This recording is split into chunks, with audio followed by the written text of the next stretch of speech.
Well, yesterday, as everybody in this room knows, the Abbey community entered Varsa. And I thought it was important that we talk about it because it's internal. You know, the people who are outside the Abbey, to the people outside the Abbey, it's kind of invisible what we're doing here. And yet it is because of their support that we can do Varsa.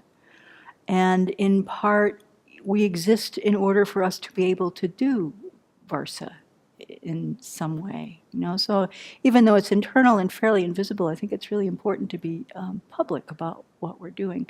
And I think some of the lay guests here who are in this room may not know exactly what was going on with these ceremonies that we've done the last couple of days. So important to celebrate. This is our fifth Varsa. In 2014, Venerable Hung Ching and Venerable Hung Fan, I think. Hung Ching and Hung Fan, right? Good enough Chinese? Hey, thank you. Came from Taiwan to teach us how to do it, how to enter these ceremonies. And it wasn't just that they could just show up and show us how to walk around and do some things.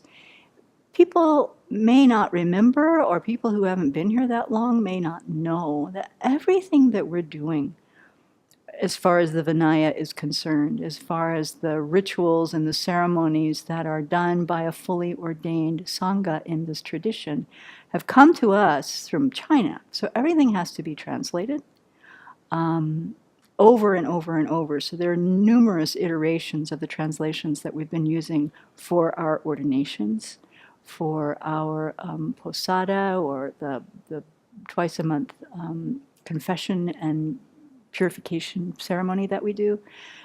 Also the translations for the Varsa, the translations for the coming out of Varsa, the Pravarana ceremonies.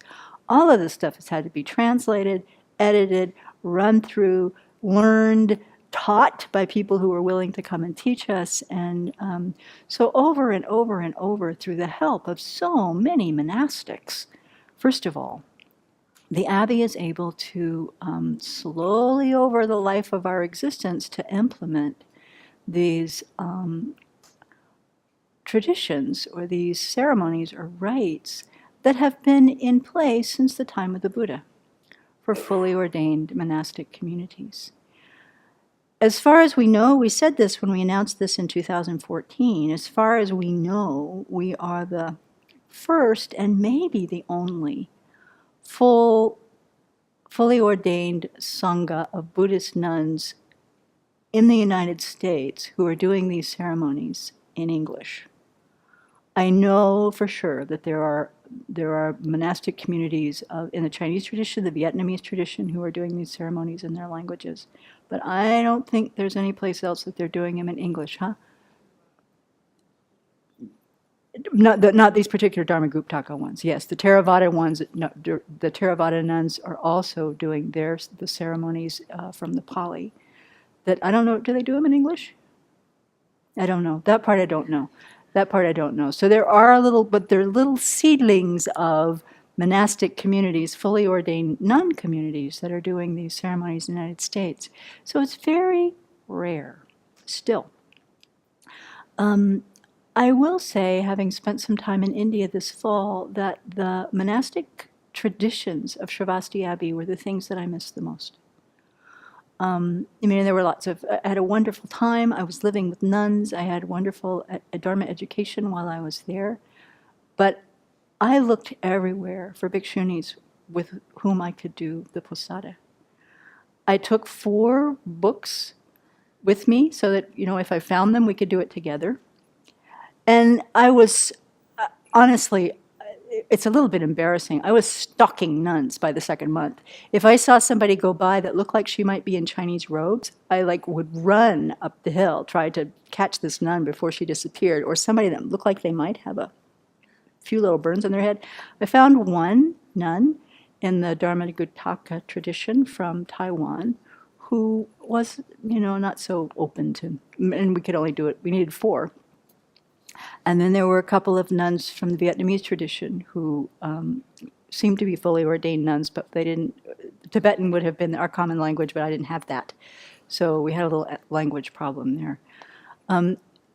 After about the third large teaching of His Holiness when I was just literally stopping nuns and saying, "Are you a Bhikshuni?" One young, well, there were Korean nuns there too. A number of Korean nuns are also studying there, but they all are learning Tibetan. So that's the common language from the Asian nuns that are studying Dharamsala, which I don't have. So it was a Vietnamese nun, I think, quite a young woman, who looked at me when I asked, "Are you a Bhikshuni?" And she looked at me with the saddest face and she said, "Very few Bhikshunis here. Very, very few." And that was my experience. That was so. Because in the Mular Savastivada Vinaya tradition that the Tibetans have practiced, it is said that the Bhikshuni lineage never came to Tibet. Now, there's more and more research.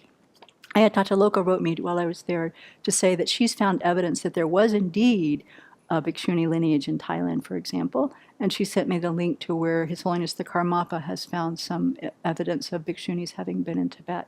But the common belief or the common idea is that there was never a Bhikshuni lineage in Tibet, and so it's just not a part of the thinking. It's not a part of the culture.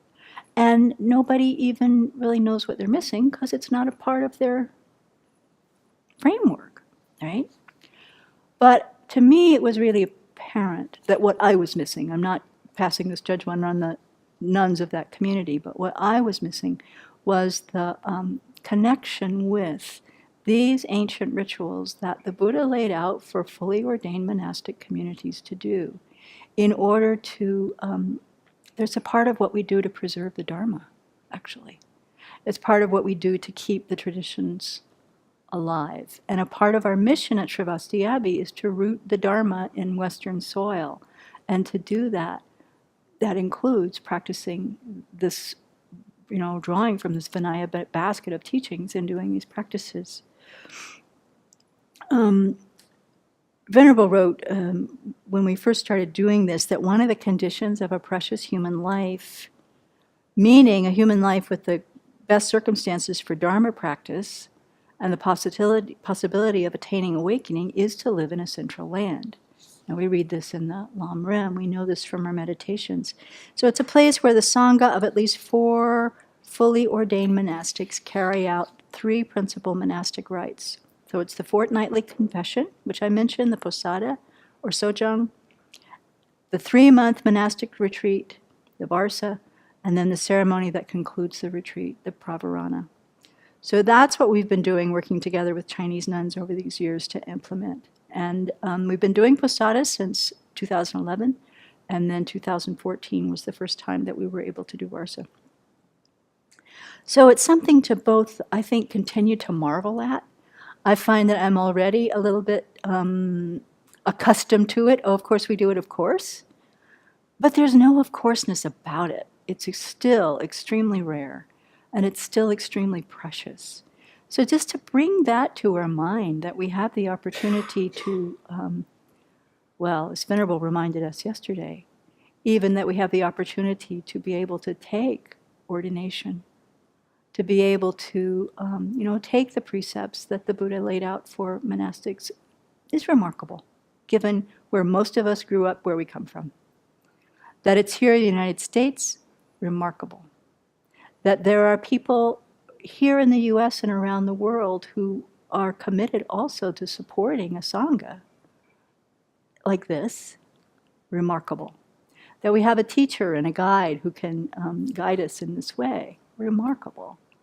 And that we're able to practice and do this together and then share it with all the people who are interrelated with the Abbey. It's something to really rejoice about. And so I wanted to bring it to our attention today because, again, as I said, it's invisible.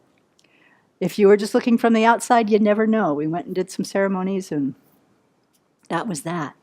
But I think it's important for everybody to know and to rejoice and celebrating with us, because all of us, I'm really very much seeing this, having been away from the Abbey for a while, that the Abbey is not just the people who are here.